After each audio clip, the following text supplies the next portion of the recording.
60 questions for the Christians. Trinity. According to most Christians, Jesus was God incarnate, full man and full God. Can the finite and the infinite be one? To be full God means freedom from finite forms and from helplessness, and to be full man means the absence of divinity. 1. To be son is to be less than divine, and to be divine is to be no one's son. How could Jesus have the attributes of sonship and divinity altogether? 2. Christians assert that Jesus claimed to be God when they quote him in John 14:9, "He that has seen me has seen the Father."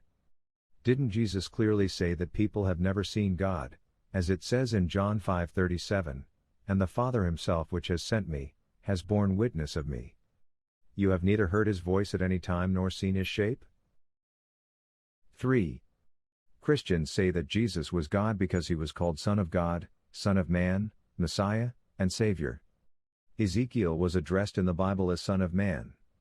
Jesus spoke of the peacemakers as sons of God. Any person who followed the will and plan of God was called Son of God in the Jewish tradition and in their language, Genesis 6:2-4, Exodus 4:22, Psalm 2:7, Romans 8:14. Messiah, which in Hebrew means God's anointed and not Christ, and Cyrus the person is called Messiah or the Anointed. As for Savior, in 2 Kings 13-5, other individuals were given that title too without being gods. So where is the proof in these terms that Jesus was God when the word Son is not exclusively used for him alone? 4. Christians claim that Jesus acknowledged that he and God were one in the sense of nature when he says in John 10:30, "I and my Father are one." Later on in John 17:21-23, Jesus refers to his followers and himself and God as one in 5 places. So why did they give the previous one a different meaning from the other 5 ones? 5. Is God 3 in 1 and 1 in 3 simultaneously or one at a time? 6. If God is 1 and 3 simultaneously, then none of the 3 could be the complete God. Granting that such was the case, then when Jesus was on earth, he wasn't a complete God, nor was the Father in heaven a whole God. Doesn't that contradict what Jesus always said about his God and our God in heaven, his Lord and our Lord? Does that also mean that there was no complete God then, between the claimed crucifixion and the claimed resurrection? 7. If God is 1 and 3 at a time, then who was the God in heaven when Jesus was on earth? Wouldn't this contradict his many references to a God in heaven that sent him? 8. If God is 3 and 1 at the same time, who was the God in heaven within 3 days between the claimed crucifixion and the claimed resurrection? 9. Christians say that the Father is God, the Son is God, and the Holy Ghost is God, but the Father is not the Son is not the Holy Ghost, and the Holy Ghost is not the Father. In simple arithmetic and terms, therefore, if F equals G, S equals G, and H equals G, then it follows that F equals S equals H, while the second part of the statement suggests that F superscript 1 S superscript 1 H, meaning, not equal. Isn't that a contradiction to the Christian dogma of Trinity in itself? 10. If Jesus was God, why did he tell the man who called him good master not to call him good, because accordingly, there is none good but his God in heaven alone? 11. Why do Christians say that God is 3 in 1 and 1 in 3 when Jesus says in Mark 12:29, "The Lord our God is one Lord," in as many places as yet in the Bible? 12. If belief in the Trinity was such a necessary condition for being a Christian, why didn't Jesus teach and emphasize it to the Christians during his time? How were those followers of Jesus considered Christians without ever hearing the term Trinity? Had the Trinity been the spinal cord of Christianity, Jesus would have emphasized it on many occasions and would have taught and explained it in detail to the people. 13. Christians claim that Jesus was God as they quote in John 1:1, "In the beginning was the Word, and the Word was with God, and the Word was God." This is John speaking and not Jesus. Also, the Greek word for the first occurrence of God is hotheos, which means the God or God with a capital G, while the Greek word for its second occurrence is tuntheos, which means a God or God with a small g. Isn't this dishonesty and inconsistency on the part of those translating the Greek Bible? Isn't such quotation in John 1:1 recognized by every Christian scholar of the Bible to have been written by a Jew named Philo Alexandria way before Jesus and John? 14. Wasn't the word God or tuntheos also used to refer to others as well as in 2 Corinthians 4:4, and the devil is the god of this world, and in Exodus 7:1 see, I have made thee, Moses, a god to Pharaoh? Salvation. Christians say that God lost his only Son to save us. To whom did God lose Jesus if he owns the whole universe? 15. If it was agreeable with God's majesty to have sons, he could have created a million sons the like of Jesus. So what is the big clear deal about this only Son? 16. Why does the Bible say that Jesus wanted to die on the cross, when the one on the cross was shouting, my God, why have you forsaken me?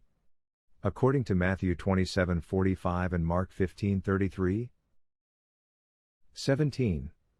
If God had wanted to save us, couldn't he have done that without sacrificing Jesus? 18. God is just, and justice requires that nobody should be punished for the sins of others, nor should some people be saved by punishing other people. Doesn't the claim that God sacrificed Jesus to save us because he was just contradict the definition of justice? 19. People sacrifice things they have to get something they don't have when they can't have both. Christians say that God sacrificed his only Son to save us. We know that God is almighty. To whom did he sacrifice Jesus? 20. A real sacrifice is when you can't get back what you have offered, so what would be the big deal about such a sacrifice if God could recover the same offering? According to the Christian's terminology? 21. If all the Christians are saved through Jesus and are going to heaven no matter what they do, then the teachings of Jesus are irrelevant and the definition of good and bad are also rendered irrelevant. If this is not so, then do Christians who believe in Jesus yet do not follow his teachings nor repent go to hell? 22. How can Christians take deeds as irrelevant after becoming one when Jesus says in Matthew 12:36, But I say unto you that every idle word that men shall speak, they shall give account thereof in the day of judgment. For by the words thou shalt be justified, and by the words thou shalt be condemned. 23. Christians say that people go to heaven only through Jesus, yet Paul says in 1 Corinthians 7:8-16 that the unbelieving husband is acceptable to God because he is united with his wife and vice versa, and their pagan children are also acceptable to God. So people can go to heaven without believing in Jesus according to this. 24. How come the Bible says that all Israel is saved although they don't believe in Jesus? Doesn't that contradict the claim in the Bible that the only way to heaven is through Jesus? 25. According to Christians, those who have not been baptized will go to hell. So even the infants and babies go to hell if not baptized, since they are born with an inherited original sin. Doesn't this contradict the definition of justice? Why would God punish people for sins they never committed? Holy Spirit. The only place in the Bible where the Paraclete was called the Holy Spirit is in John 14:26. But the Paraclete, the Holy Spirit, whom the Father will send in my name, he will teach you all things and bring to your remembrance all that I have said to you. What has the Holy Spirit brought or taught for the last 2,000 years? 26. Christians say that the Paraclete means the Holy Spirit, John 14:26. Jesus said in John 16:7-8, If I do not go away, the Paraclete will not come to you. This could not mean the Holy Spirit, since the Holy Spirit was said to have been there before Jesus was even born, as in Luke 1:41. Elizabeth was filled with the Holy Spirit. Here, the Holy Spirit was also present during Jesus' lifetime. So how could this fit with the condition that Jesus must go away so that the Holy Spirit will come? 27. In John 16:7-8, it says, But if go, I will send him to you. And when he comes, he will convict the world of sins and of righteousness and of judgment. What do he and him refer here? Don't they refer to a man? 28. Does the Holy Spirit talk to good Christians and bad Christians as well? Is the Holy Spirit with them all the time or just at certain times? When does it start visiting a person who wants to become a Christian? 29. How can you as a Christian tell if the Holy Spirit is inside another Christian? How come many Christians fooled people by claiming that the Holy Spirit was inside them only to be converted to another religion later on? 30. Does the Holy Spirit dictate what Christians should do without choice or freedom at all, or does it only guide them and they have the freedom to follow or not? 31. If the Holy Spirit dictates what Christians should do, why do Christians commit sins and make mistakes? How can you explain the conversion to other religions and atheism of many Christians? Are they told to do that by the Holy Spirit? 32. If the Holy Spirit guides Christians only, and they are free to do what they want, then how do we know that the writers of the Gospels didn't make mistakes in writing them? 33. If Christians believe that the Holy Spirit comes and talks to them every day, why don't they ask the Holy Spirit about which version of the Bible to follow, since there are too many versions floating around? Mission of Jesus. Without borrowing from other religions and systems, can Christianity provide people with a complete way of life? Since Christianity is limited to spiritual life and does not provide law, how can a society decide which laws are right or wrong? 34. Why did the Christians say that Jesus came with a universal mission when he said that he was sent to the Jews only? He said to the Canaanite woman who asked him to heal her daughter from demon possession, "I was sent only to the lost sheep of Israel," and also said, "It is not right to take the children's bread and toss it to their dogs." Matthew 15:21-28. Resurrection. If you read Matthew 28:1-10, Mark 16:1-20, Luke 24:1-12, and John 20:1-18, you will find contradicting stories. They all agreed that the tomb was guarded for 3 days.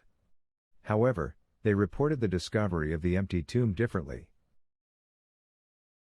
Matthew 28 and John 20 reported that Mary Magdalene and the other Mary were the first to discover the tomb.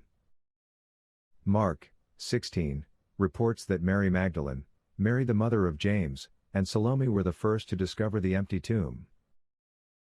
Mark 28 reports that there was an earthquake that removed the rock from over the tomb. He says that an angel caused it. The other Gospels do not mention of an earthquake. Matthew and Mark say that only one man in white clothes was sitting on the tomb when the woman arrived, and that he was an angel. Luke says that 2 men in white clothes, who were angels, were sitting. John says that the 2 women did not meet anybody the first time they came to the tomb, but when they returned, they saw 2 people, one was an angel, and the other was Jesus. Matthew reports that when the guards reported this to the chief priest paid them a large sum of money, telling them, "You have to say that his disciples came at night and stole his body." He claims that the soldiers took money and spread the story around, and since then, the story had been circulating among the Jews until today, according to Matthew.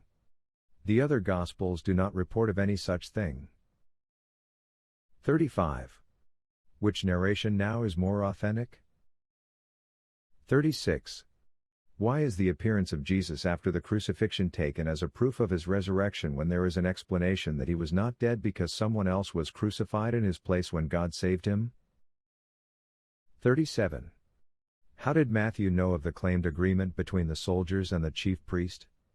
Can't someone say that someone paid the women a large sum of money and told them to spread the word around that Jesus rose from the dead, with the same authenticity as that of the story of Matthew? 38. Why did they believe that man in the white clothes? Why did they believe he was an angel? John's narration is too strange, since he says that Mary did not recognize Jesus, one of the 2, while talking to him, and she only recognized him when he called her by her name. 39. How does an empty tomb prove that Jesus was crucified? Isn't it that God is capable of removing another man from the tomb, and of resurrecting him too? 40. The Gospels are believed to be the verbatim words of God. They are supposed to be dictated by the Holy Spirit to the disciples who wrote them. If the source were the same, why shouldn't they correspond with each other in reporting such an important event? 41. How could Matthew, Mark, Luke and John be considered eyewitnesses of resurrection when the Bible implies that nobody at all saw Jesus coming out of the tomb? Bible. If the Christians consider the Old Testament as God's Word, why did they cancel the parts of the Old Testament that dealt with punishment, example, the punishment for adultery? 42. Why doesn't Mark 16:9-20 exist in as many versions of the Bible while it exists as a footnote or between brackets in some other versions?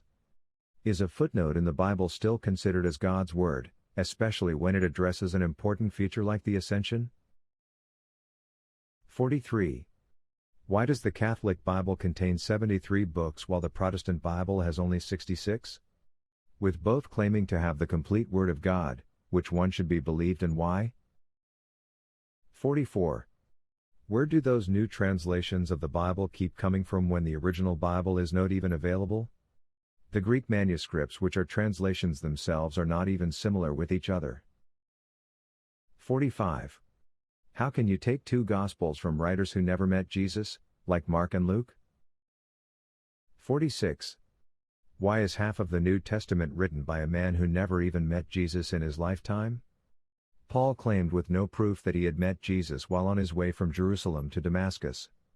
Paul was the main enemy of Christianity. Isn't that reason enough to question the authenticity of what he wrote?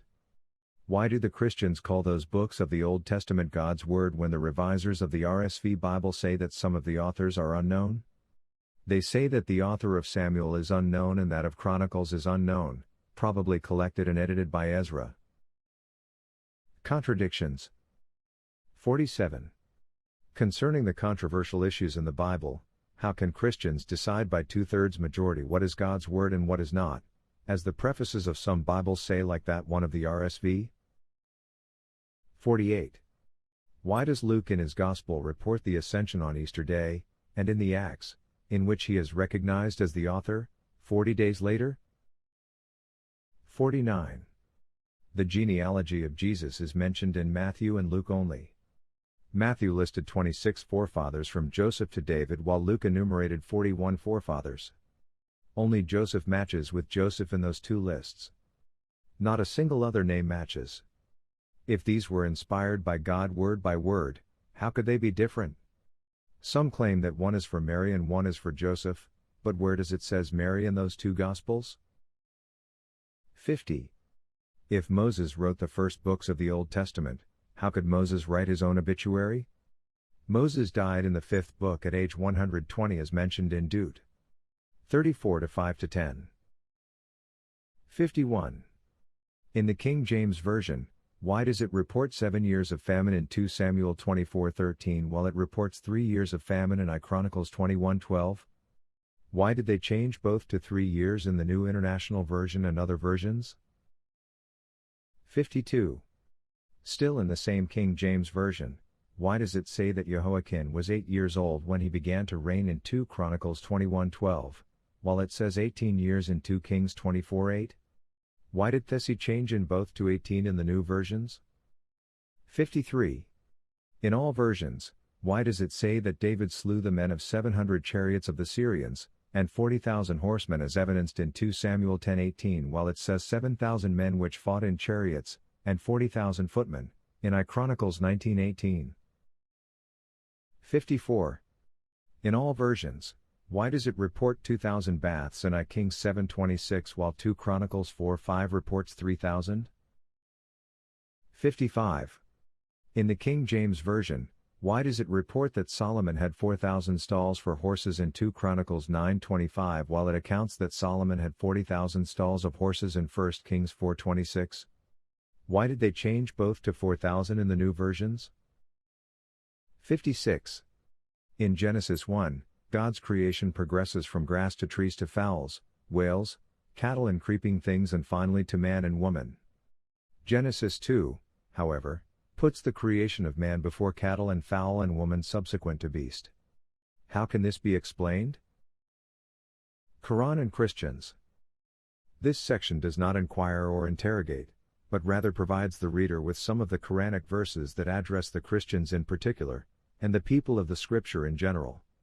A great portion of the Quran pertains to or involves the Christians and the Jews, and I decided to just choose verses that are related to the topic of this manuscript. Lo! The likeness of Jesus with Allah is as the likeness of Adam. He created him of dust, then said unto him, Be, and he was. Al-Quran 3:59. Say, O people of the Scripture, come to an agreement between us and you, that we shall worship none but Allah, and that we shall ascribe no partner unto him, and that none of us shall take others for lords besides Allah.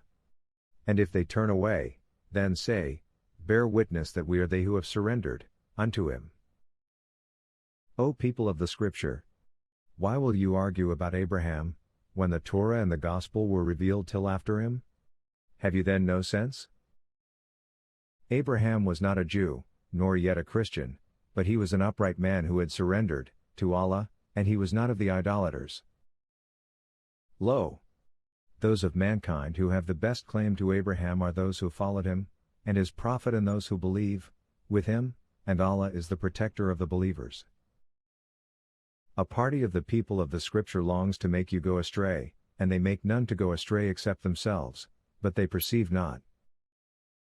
O people of the Scripture, why disbelieve you in the revelations of Allah, when you, yourselves, bear witness to their truth? O people of the Scriptures, why confound you truth with falsehood and knowingly conceal the truth? Al-Quran 3:64-71. And whoever seeks a religion other than Islam, it will never be accepted of him, and in the hereafter, he will be one of the losers. Al-Quran 3:85. And because of their saying, We slew the Messiah Jesus, son of Mary, and Allah's messenger. They slew him not nor crucified him, but it appeared so unto them, and lo! Those who disagree concerning it are in doubt thereof, they have no knowledge thereof save pursuit of a conjecture, they slew him not for certain. But Allah took him up unto himself. Allah was ever mighty, wise. Al-Quran 4:157-158. O people of the Scripture! Do not exaggerate in your religion nor utter aught concerning Allah save the truth. The Messiah Jesus son of Mary, was only a messenger of Allah, and his word which he conveyed unto Mary, and a spirit from him, so believe in Allah and his messengers, and say not 3. Cease. It is better for you. Allah is only one God. Far is it removed from his transcendent majesty that he should have a son. His is all that is in the heavens and all that is in the earth. And Allah is sufficient as defender. The Messiah will never scorn to be a slave unto Allah, nor will the favored angels. Whosoever scorns his service and is proud, all such will assemble unto him. Then, as for those who believed and did good works, unto them will he give them their wages in full, adding unto them of his bounty, and as for those who were scornful and proud, then he will punish with a painful doom.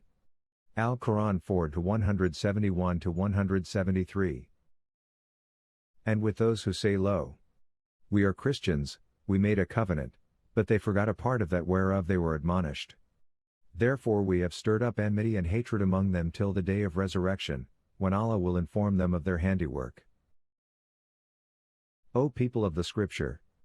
Now has our messenger come unto you, expounding unto you much of that which you used to hide in the Scripture, and forgiving much. Now has come unto light from Allah and plain Scripture, whereby Allah guides him who seeks his good pleasure unto paths of peace, he brings them out of darkness unto light by his decree, and guides them unto a straight path. They indeed have disbelieved who say, Lo! Allah is the Messiah, son of Mary. Say, who then can do aught against Allah if he had willed to destroy the Messiah son of Mary, and his mother and everyone on earth? Allah's is the sovereignty of the heavens and the earth and all that is between them. He creates what he wills. And Allah is able to do all things. Al-Quran 5:14-17. They surely disbelieve who say, Lo! Allah is the Messiah, son of Mary. The Messiah, himself, said, O children of Israel, worship Allah, my Lord and your Lord. Lo! Whosoever ascribes partners unto Allah, for him Allah has forbidden paradise. His abode is the fire. For evildoers, there will be no helpers. They surely disbelieve who say, Lo! Allah is the third of the three, when there is no God save the one God. If they desist not from so saying, A painful doom will fall on those of them who disbelieve. Will they not rather turn unto Allah and seek forgiveness of Him? For Allah is oft-forgiving, most merciful. Say, serve you in place of Allah that which possesses for you neither hurt nor use? Allah is the hearer, the knower. Say, O people of the Scripture, stress not in your religion other than the truth, and follow not the vain desire of folks who erred of old and led many astray, and erred from a plain road. Al-Quran 5:72-77. And when Allah says, O Jesus, Son of Mary, did you say unto mankind, take me and my mother for two gods beside Allah? He says, be glorified. It was not mine to utter that to which I had no right. If I used to say it, then you knew it, you know what is in my mind, and I know not what is in your mind. Lo! You, only you, are the knower of things hidden. I spoke unto them only that which you commanded me, saying, worship Allah, my Lord and your Lord. I witness of them while I dwelt among them, and when you took me, you were the watcher over them. You are witness over all things. If you punish them, lo! They are your slaves, and if you forgive them, lo! They are your slaves. Lo! You, only you are the mighty, the wise. Allah says, this is a day in which their truthfulness profits the truthful, for theirs are gardens underneath which rivers flow, wherein they are secure forever, Allah taking pleasure in them and they in Him. That is the great triumph. Al-Quran 5:116-119. And the Jews say, Uzair, Ezra, is the son of Allah, and the Christians say, the Messiah is the son of Allah. That is their saying with their mouths. They imitate the saying of those who disbelieved of old. Allah fights against them. How perverse they are. They have taken as Lord besides Allah their rabbis and their monks and the Messiah son of Mary, when they were bidden to worship only one God. There is no God save Him. Be He glorified from all that they ascribe as partners, unto Him. Faint would they put out the light of Allah with their mouths, but Allah disdains aught, save that He shall perfect His light, however much the disbelievers are averse.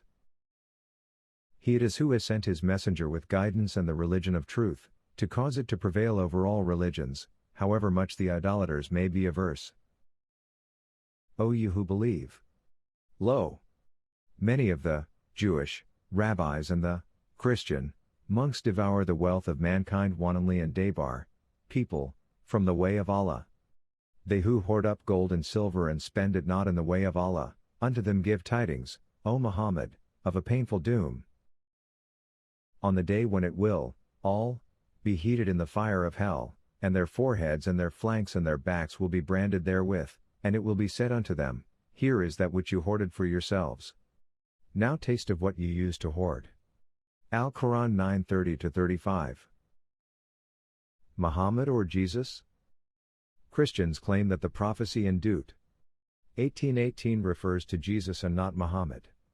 The verse says, I will raise them up a prophet from among their brethren, like unto thee, and I will put my words in his mouth, and he shall speak unto them all that I shall command him. The only reason they resort to such interpretation is that both Moses and Jesus were prophets. Even this one contradicts their claim that Jesus was God and not a prophet. Many prophets of the Jews had the similarity with Moses. However, if we compare Muhammad to Moses, we will find that Muhammad was an Arab, and the Arabs are from Ishmael, son of Abraham, while Moses was a Jew, and the Jews are from Isaac, son of Abraham. Hence, the term their brethren refers to the children of the first son being brethren of the children of the other. This couldn't apply to Jesus, since he was a Jew. According to the Christians, Jesus went to hell for 3 days while Moses did not. Therefore, Jesus is not like Moses. In Islam, none of the 3 prophets went to hell. Moses and Muhammad were born to fathers and mothers while Jesus was born to a mother alone. Moses and Muhammad got married and had children, while Jesus did not marry at all. Moses and Muhammad got problems and difficulties from their people initially, but were accepted by them at the end, whereas Jesus was rejected by his people at the start and is still rejected by the Jews until today. He, Jesus, came unto his own, but his own received him not. John 1:11. Moses and Muhammad had power, besides being prophets. They both performed some capital punishments, for example, while Jesus had no power over his people. My kingdom is not of this world, Jesus said in John 18:36. Moses and Muhammad brought new laws while Jesus did not. Moses was forced to emigrate in adulthood to Midian while Muhammad was forced to emigrate at that stage in his life too, towards Medina. Whereas Jesus did not have such forced emigration in his adulthood. Moses and Muhammad both died of natural deaths after which they were buried, while the same could not be said of Jesus. He was neither killed nor crucified at all, according to the Quran, and did not die a natural death as could be affirmed by Christians who believe in crucifixion. Final questions. 57. Why won't you, Christian reader, come to hear and learn of the true religion of Jesus? 58. Have you, as a Christian, learned of Islam, and if so, was it from the true Muslims? 59. As a Christian, do you agree that out of fairness and honesty you must investigate what Islam says about God, Jesus, including this life and the hereafter? 60. Being a Christian, do you also believe that we must all stand accountable to our Creator and that the Creator is perfect and just? As a sincere believer in God, don't you owe it upon yourself to find out the entire unadulterated truth regardless of the consequences?